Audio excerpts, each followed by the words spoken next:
क्या आप भी झड़ते हुए बालों से परेशान हैं? तो दोस्तों, आपके लिए प्राण मुद्रा ये बहुत ही कारागार हस्त मुद्रा है, जिसे आप अपना करके अपने झड़ते हुए बालों पे कंट्रोल पा सकते हैं और उसे ख़त्म भी कर सकते हैं। यानी कि अगर आप ये कुछ महीने तक करते हैं, तो आपके जो बाल झड़ रहे हैं, वो धीरे-धीरे कंट्रोल हो जाएँगे और आपका जो स्वस्थ बाल है, मजबूत बाल है, वो धीरे-धीरे ग्रोथ होना चालू हो जाएगा। नमस्कार दोस्तों, मेरा नाम धनंजय कुमार पांडे। आपका स्वागत है योग ज्ञान में। आज हम लोग सीखेंगे एक हस्त मुद्रा जिसका नाम है प्राण मुद्रा, जिसे शांति मुद्रा भी कहते हैं। हमारे शरीर में सांसों का प्रभाव चलता रहता है और सांसों के चलने के प्रवाह को ही हम प्राण मुद्रा कहते हैं। यानी कि जब तक हमारे शरीर में सांस है, तब तक हमारे प्राण हैं। तो इस प्राण मुद्रा को हम कैसे कर सकते हैं, आगे बढ़ा सकते हैं, सीख सकते हैं, उसके बारे में जानते हैं।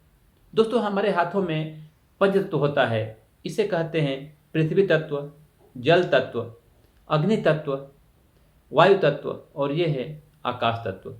इस तत्वों के बारे में अगर आप जान जाते हैं, तो आप कोई भी हस्त मुद्रा कर लेंगे और उसके अंदर जो छुपी हुई शक्तियाँ हैं, उसे भी जान सकते हैं। तो आइए करते हैं प्राण मुद्रा। प्राण मुद्रा करने के लिए हमें ये छोटी उंगली और अनामिका उंगली, ये दो उंगलियों को अंगूठे से स्पर्श करना है और दो दो उंगलियों को सीधा रखना है। हम ये प्रयोग दोनों हाथ से करेंगे। हम आराम से सुखासन पे या कमल आसन में बैठ जाएंगे। जहाँ पे शांत माहौल हो, वहाँ ये करना है। कोशिश करना है कि आप सुबह के टाइम करें, ब्रह्म मुहूर्त में करें, तो इसका फ़ायदा बहुत ही जल्द दिखेगा। इसे करने के लिए जब हम आराम से बैठ जाएंगे, दोनों हाथ को इस पोजीशन में बना लेंगे और यहाँ पे हल्का सा प्रेशर देना है। हमें जब अंगूठे से थोड़ा सा दबाव देना है। जब यहाँ हम दबाव देंगे, तो हमारा ये मुद्रा बनता है प्राण मुद्रा, जिसे हम शांति मुद्रा भी कहते हैं। और शांति मुद्रा मतलब बिल्कुल शांत भाव में ही हमें बैठना है। बैठने के बाद में धीरे धीरे आंखें बंद करना है अपना। आंखें बंद करने के बाद में जो हमारे चक्राज होते हैं, 7 चक्राज होते हैं, उस पर हमें ध्यान देना है। सबसे पहले जो अपना मूलाधार चक्र है, वहाँ पे ध्यान दीजिए। वहाँ ध्यान देने के बाद में नाभि चक्र पे दीजिए। ऐसा करते हुए हमें सहस्त्रार चक्र तक ऊपर तक आना है और हमें ध्यान लगाना है अपने आज्ञा चक्र पे, जो हमारे ललाट के ऊपर होते हैं। उस आज्ञा चक्र पे ध्यान दीजिए और अपने सांसों पे धीरे धीरे कंट्रोल करते जाइए। कोशिश करना है कि आपके जो होठ है वो खुले ना और आपका जो श्वास है वो चलता रहे और सांसों पे अपना ध्यान दीजिए।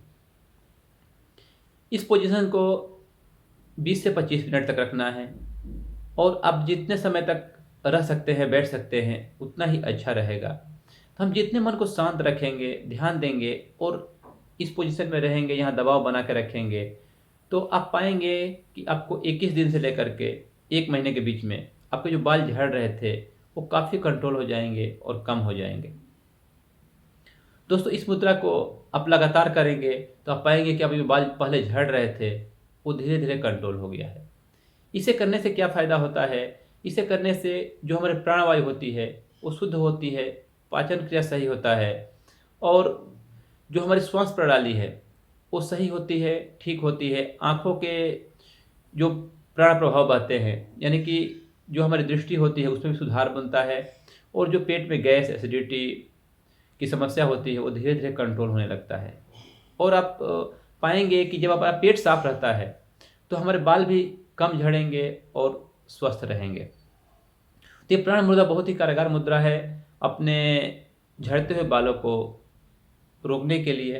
तो आप जब बाल झड़ रहे हैं, तो ये मुद्रा आप कीजिए, लगातार 21 दिन कीजिए, ज़रूर फ़ायदा मिलेगा। और जब आपको फ़ायदा मिल रहा है, तो इसे आप रेगुलर कंटिन्यू करेंगे, तो आपके झड़ते हुए बाल रुक जाएंगे। हमारे शरीर में ही हमारा सब कुछ आरोग्य होने का साधन बनाया हुआ है। हमें बीमार होने के लिए कोई ऑप्शन ही नहीं है। हम हर समय स्वस्थ रह सकते हैं, लेकिन ज़रूरी है कुछ विद्याएं अपनाने का, कुछ सीखने का और थोड़ी सी मेहनत करने का। अगर सुबह हम उठेंगे नहीं, तो हम कर नहीं पाएंगे और जब प्राण मुद्रा कर नहीं पाएंगे, तो जो हमारे बाल झड़ रहे हैं वो तो झड़ते ही रहेंगे। तो कुछ भी करने के लिए आप सुबह जगिए, ब्रह्म मुहूर्त में जगिए और 10 मिनट, 20 मिनट, 25 मिनट अपने शरीर को कम से कम 1 घंटा जरूर दीजिए। जितना आप दे सकते हैं उतना दीजिए। स्टार्टिंग कीजिए 10 मिनट से ही सही। 10 मिनट से करते करते आप उसे 1 घंटे तक पहुंच जाएंगे और आप पाएंगे कि आप पहले से काफ़ी स्वस्थ फील करेंगे और बहुत ही एक आनंद की भावना आपके मन में आएगी और आपका जो हर एक अंग है वो जागृत हो जाएगा। जो कि जो सोया हुआ अंग है वो आलस का अंग है। तो जैसे आप जागृत अवस्था में आएंगे तो आपके सारे अंग हंसेंगे, मुस्कुराएंगे, खिलेंगे और आप एकदम स्वस्थ और एनर्जेटिक फील करेंगे अपने आप को। दोस्तों, अगर आपको ये वीडियो अच्छा लग रहा है, प्रेरणादायक लग रहा है, तो आप इसे 5 दोस्तों को सेंड कीजिए, शेयर कीजिए, ताकि उन्हें भी इस मुद्रा का लाभ मिले और वो भी ये मुद्रा अपना करके अपने झड़ते हुए बाल है उससे सुरक्षा पा सके और अपने बालों को ग्रोथ कर सके। थैंक यू दोस्तों, टेक केयर, बाय बाय।